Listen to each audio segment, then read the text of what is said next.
recent fires in Maui in Hawaii. Right now, we have over 100 declared dead, 100 still missing. Moody says the damage to property damage, fire damage, up to $6 billion. We've seen more than 2,000 buildings in Lahaina destroyed or damaged by the blaze.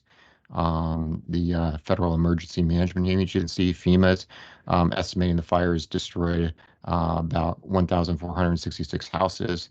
85% of all structures that were assessed by them were destroyed that they looked at.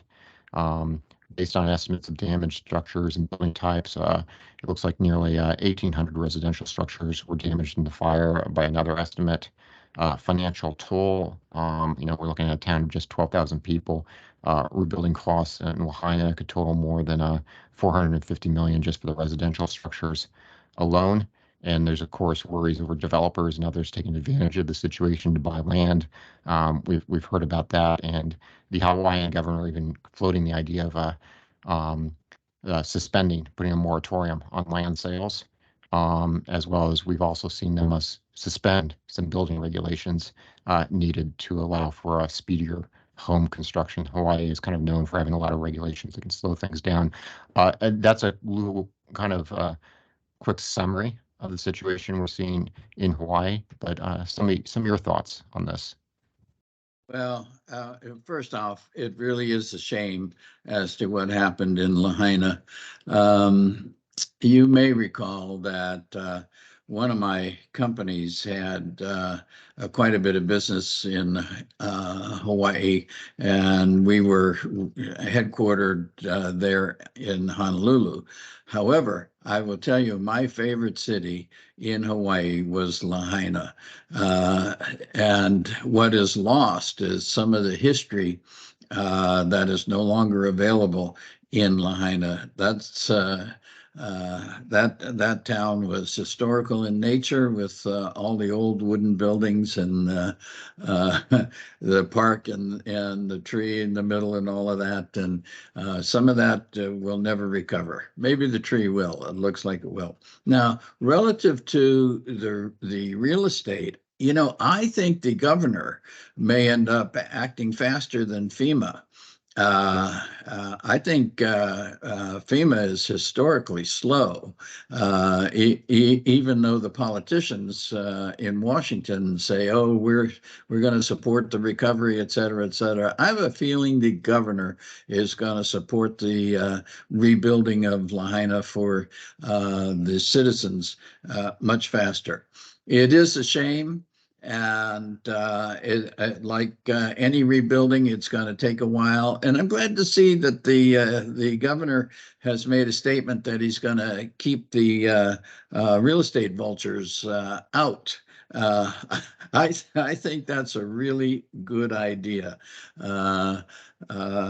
because the people that are affected are really the locals, the people who've been there for generation upon generation. So anyway, that's my comment. It may not have been what you were looking for, but that's my comment on Lahaina. No, I think those are all good comments, and I think it's great of you to look ahead. I'm going to look back a little bit on this. One topic we sometimes talk about is public policies, how they sometimes are positive and support things.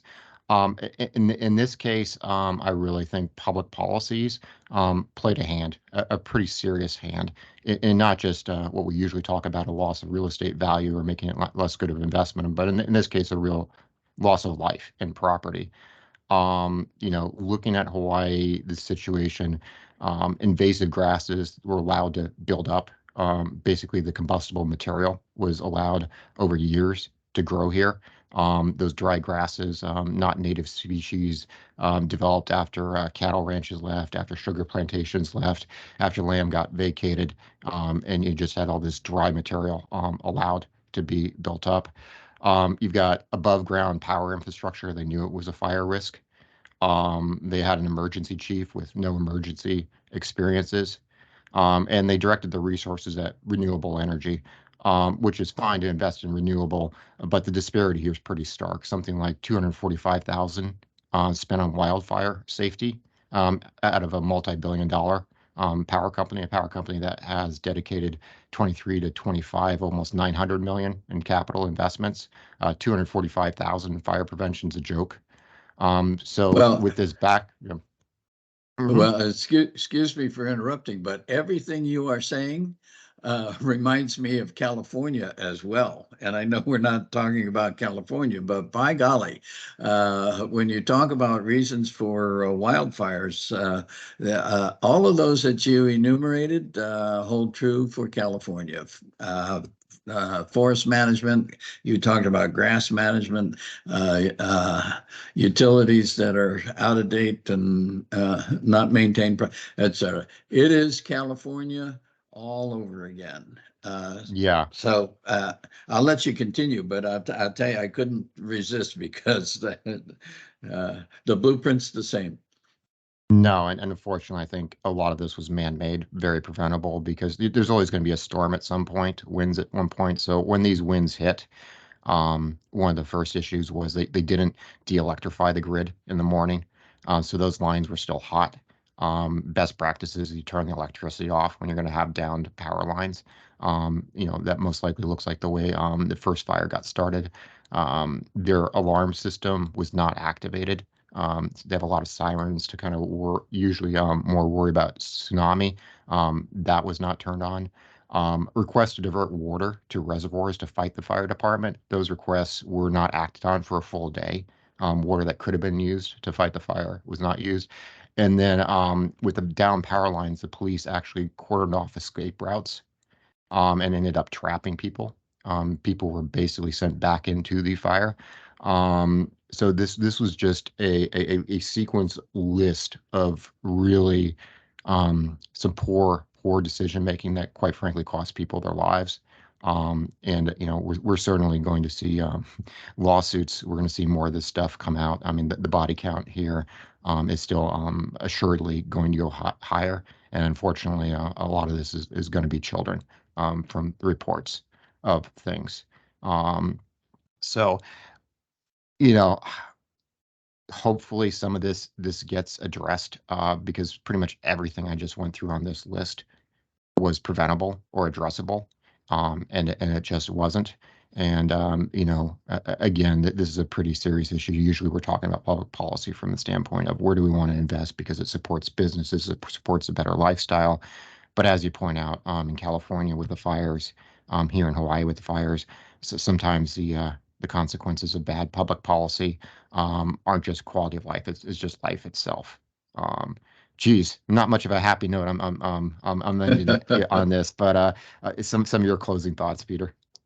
Yeah, well, you're right. Public policy and untrained public service personnel. Sure, it's a domino effect. One thing goes wrong, and all the dominoes go down, and it's really a shame. And taxpayers are going to end up footing the bill for the recovery. Um, Now, what you didn't talk about is the effect on the insurance companies. And in California, to go back to the parallel situation, the insurance companies have been greatly affected by the wildfires in California, and the insurance companies are pulling out. No longer offering coverage, etc. We are probably going to see something similar, if not see some bankruptcies in the underfunded insurance companies that are working in Hawaii.